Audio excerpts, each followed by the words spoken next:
வீரராஜ ராஜ சோழனே நீ வாழ. தமிழ், சமஸ்கிருதம் ஆகிய இரு மொழிகளில் குடமுழுக்கு நடத்த உயர்நீதிமன்றம் உத்தரவு. சோழ மன்னர்களால் 1000 ஆண்டுகளுக்கு முன்னர் கட்டப்பட்டது தஞ்சை பெரிய கோவில். இதற்கு பிரகதீஸ்வரர் ஆலயம் என்ற பெயரும் உண்டு. இந்த பெரிய கோவிலில் குடமுழுக்கு 23 ஆண்டுகளுக்கு பிறகு இப்பொழுது நடைபெறுகிறது. எந்த குடமுழுக்கு நடைபெறுவதற்கு ஏகப்பட்ட தடைகள் வந்தது. அவைகள் அனைத்தையும் தாண்டி குடமுழுக்கு நடைபெற ஹோமம் துவங்கிவிட்டது. இந்த குடமுழுக்கு விழாவை தமிழ் மொழியில் நடத்த வேண்டும் என்று ஒரு பொதுநல வழக்கு உயர்நீதிமன்றத்தில் தொடரப்பட்டிருந்தது. அதற்கு உயர்நீதிமன்றம் தமிழ், சமஸ்கிருதம் 2 மொழிகளிலும் குடமுழுக்கு நடத்தலாம் என்று தீர்ப்பளித்து வழக்கை முடித்து வைத்துவிட்டது. தொல்லியல் துறையால் பொக்கிஷமாக பாதுகாக்கப்பட்டு வரும் பெரிய கோவில் உலக கட்டடக்கலை சின்னங்களில் முதன்மையானது. இந்த கோவில் எப்படி கட்டப்பட்டது என்று இன்று வரை யாராலும் துல்லியமாக சொல்ல முடியவில்லை. எந்த வசதியும் இல்லாத அந்த காலத்தில் இவ்வளவு உயரமான கோபுரத்தை எப்படி கட்டி முடித்து இருப்பார்கள் என்று எல்லோருமே ஆச்சரியப்படுகிறார்கள். விடை தெரியாமல் திக்கு முக்காடுகிறார்கள். தமிழ்நாட்டின் தமிழ் மக்களின் தொன்மையான ஒரு வரலாற்று கோவில் தஞ்சை பெரிய கோவில். உலகத்தின் பல பாகங்களிலிருந்து இந்த கோவிலை காண சுற்றுலா பயணிகள் வந்த வண்ணம் இருக்கிறார்கள். இந்த அரிய பொக்கிஷம் உள்ள தமிழ்நாடு சோழ மன்னர்களால் பெருமை பெற்றது என்றால் அது மிகையாகாது. தஞ்சை பெரிய கோவிலில் உள்ள பிரகதீஸ்வரர் வணங்க உலகெங்கிலும் இருந்து பக்தர்கள் வந்த வண்ணம் இருக்கிறார்கள். இவ்வளவு சிறப்புகள் பெற்ற தஞ்சை பெரிய கோவிலை நாம் போற்றி பாதுகாப்போம். அனைவரும் அர்ச்சகர் ஆகலாம் என்கிற திட்டத்தின் கீழ் படித்துள்ள அனைத்து சமுதாயத்தினரும் இந்த குடமுழுக்கு நிகழ்ச்சியில் கலந்து கொண்டு செய்யலாம் என்று ஒரு முற்போக்கான தீர்ப்பை மதுரை உயர்நீதிமன்றம் வழங்கியுள்ளது.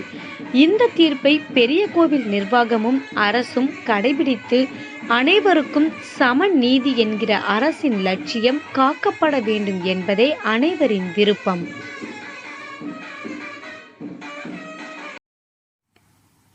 Thanjavur, the headquarters of the district of that name in Tamil Nadu, lies 322 kilometers to the southwest of Chennai. The main temple of the place is now called Biragadheswar or Big Temple. The Cholas were one of the greatest and most gifted of the dynasties which ruled in India. They held sway for a continuous period of about 430 years. In the age of the Cholas, that is 846 to 1279 AD, the most creative period of South Indian history, the whole of South India was for the first time brought under the sway of a single government, and a serious attempt made to face and solve the problems of public administration arising from the new conditions. The first Rajaraja, son of Sundara Chola and Vanan Mahadevi, ascended the Chola throne in 985 AD. Rajaraja created an era of grandeur and glory for the dynasty of Cholas. The personal ability of the emperor, in some respects the greatest of all great Chola rulers of the imperial line, laid the foundation for the splendid achievements of his son and successor Rajendra I, under whom the empire spread and carried its arms beyond the seas. The 30 years of Rajaraja's rule constitute the formative period in the history of the imperial Cholas. Rajaraja's great reign is commemorated by the magnificent Shiva temple which he built at Thanjavur, the Rajarajeshwaram, which stands to this day as a first specimen of a splendid period of South Indian history and as the most beautiful evidence of Tamil architecture at its best. The temple is remarkable for its stupendous proportions and simplicity of its design. Thanjavur Big Temple is a monument dedicated to Lord Shiva, which the emperor established here and named the deity Rajarajeshwaram Udaya Paramaswamy. The inscriptions of this temple reveal that Rajarajeshwaram was exclusively a royal temple, symbolizing the all-round genius that was Rajaraja. The temple was fully built by Rajaraja's contributions. Rajaraja provided a unique Sri Vimana to the temple and ordered the gifts made by him and others engraved on the temple walls. Several gold vessels were gifted by him for the use in the worship of the main deity. Innumerable jewelry were gifted to decorate the main linga and other images. The main processional deity, called as Utsavar, was consecrated by him. His sister, queens, and officers also consecrated different metal images and gifted jewels for them. The king ordered the Brahmadeya villages under his control to depute a large number of guards to guard the temple.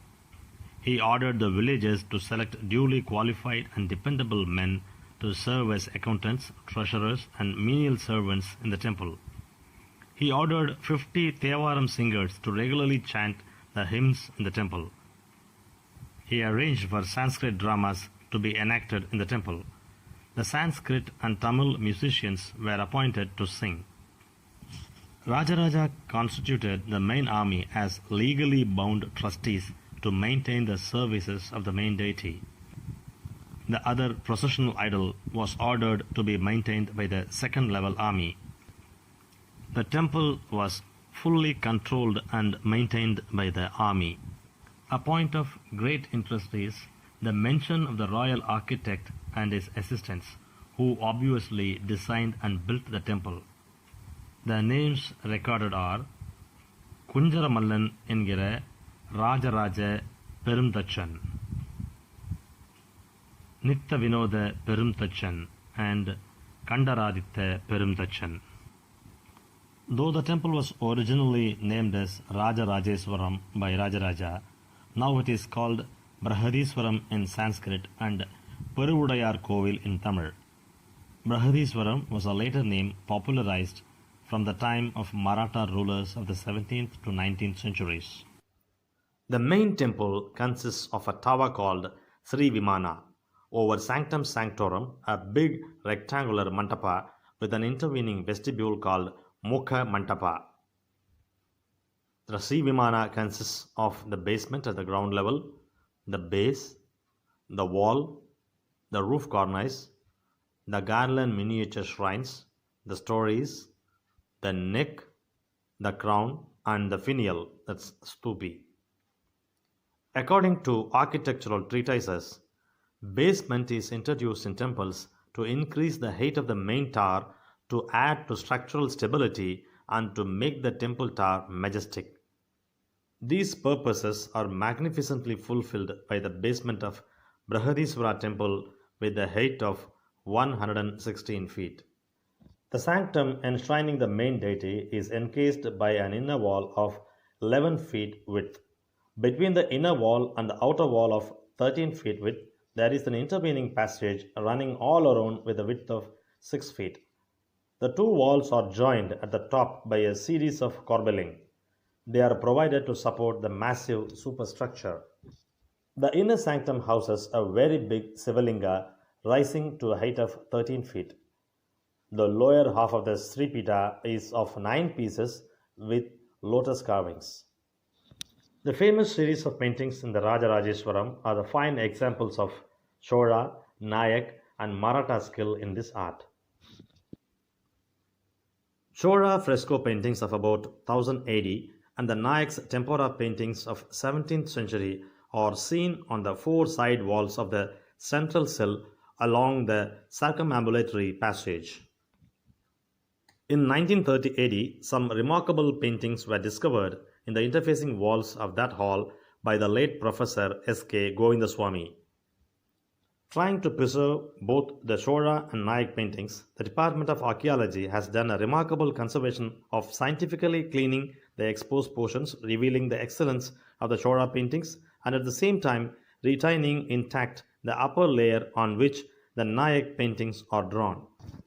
But these paintings are vandalized by the tourists or visitors.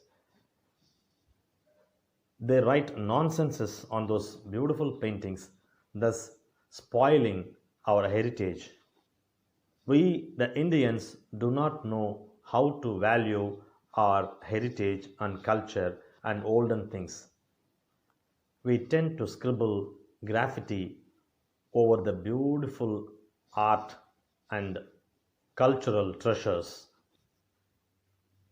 A great temple which was preserved by the kings and the people alike is being exposed to people's vandalism. The modern human being does not value anything that is old. It's a pity that the Tamilians and the people who visit this temple are treating this temple in a shabby manner. Had this temple been built in some Western countries or in America, they would have valued it much, much better.